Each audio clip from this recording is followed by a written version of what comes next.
All right, buddy, welcome back to ASIS TV. Black Hat 2018 Las Vegas, Nevada. Our next guest, Mr. Hasim Jakar at Payatu.com. Now, what do you guys do? So we are a security consulting company specialized in IoT and embedded security testing. And we run security conferences as well. We run one security conference called NullCon in Goa, India, and one in The Hague, Netherlands, that's called Hardware.io, which focuses on hardware security issues. Now, you came up with a kind of a really neat product name, Exploit, Exploit, and then IoT. Say that for me. It's really good when you look at it. Yeah. So there's no real pronunciation for it. Right. So I've come up with my own pronunciation. So I call it Exploity. Exploity. And expel, like half of exploit, and then IoT finishes it. Very clever, very clever. And that's kind of your brand now, your product for testing. Yes. And tell us what you're testing on the internet. There's so many things to test. What are you looking for in your tests? So we've done numerous tests. We've tested food processing machine. We've tested vacuum cleaners. We've tested toothbrush. We've tested sleeping devices, cameras, smart plugs. We've tested a lot of devices with that. And the problem was when we test, every test is different because it's based on the device that you have. Right. And people have different levels of security when they build the device or no security. Yeah. Are you finding a lot of devices have no security at all? Yes. Part of the problem is that IoT is a new market and there are a lot of vendors who are coming up with innovative products, and everybody want to be the first to reach the market. Right. So then they have to let go of a lot of processes, and security is the one that is hit most badly. Now, my wife's worried that if we get a smart refrigerator, it's going to get mad at us because we didn't fill in a device or something, and it's going to kill us when we're sleeping. I mean, it's kind of half kidding, but on the other hand, what if somebody took over every single refrigerator in America, right?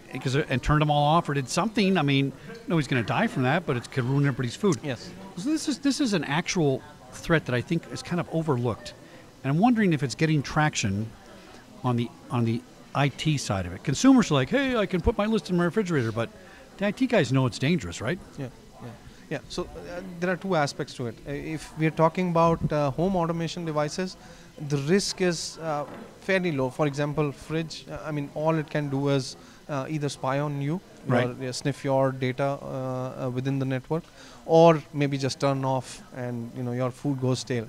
But what I am banking on is more towards the healthcare and the industrial IoT. Yeah. Because that is going to cause more damage. Now, if somebody remotely can shut down the fridge, imagine somebody shutting down IoT devices being used in the operation theater, for example. Well, and I had a guy on the show a couple weeks ago that said that on a mass scale that has happened on a couple of occasions where they shut down, I don't know the exact device, but what if it's all the pacemakers at a hospital that are being monitored? That's very dangerous.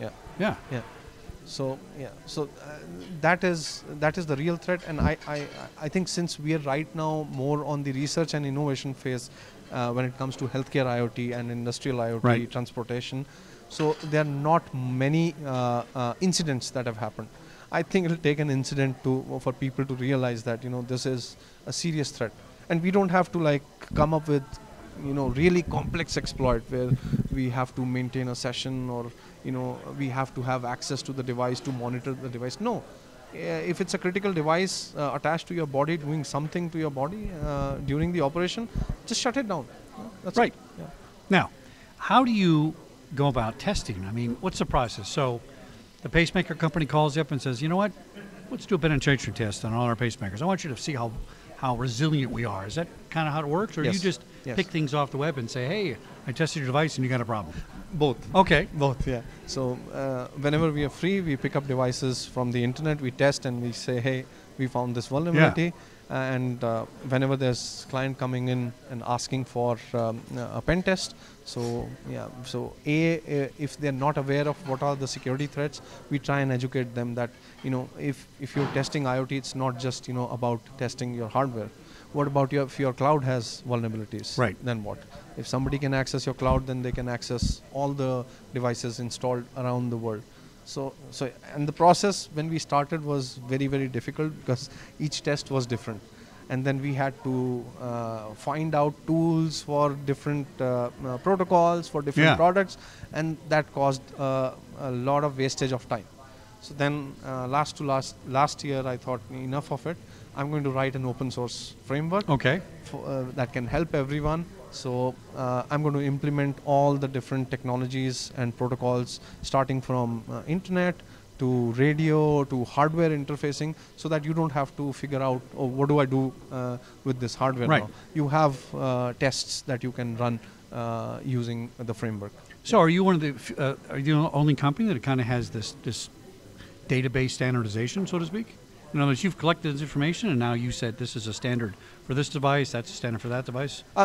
It's more. It's not a document framework. Right. It's more of a software framework. Okay. Where you can use the software to test different Oh, products. all right. And the framework itself has plugins. So from that perspective, we have plugins to do different things, like read data off a flash chip from the device, Right. and then manipulate and write it back. So we have a plugin for that.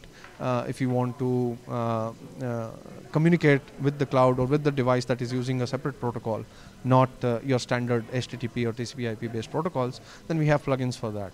So anything that does not have a software available or not a mature software available, we're trying to integrate that into the framework so that it makes the life of security testers easy.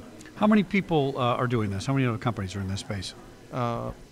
There are a lot of companies, and the traditional companies as well, like security testing companies, are also moving into IoT testing. Right, but that's an existing pen testing company. But are you kind of unique that you're hitting devices specifically? Is that a little niche? Yes. Yeah. Yes. As of now, yes.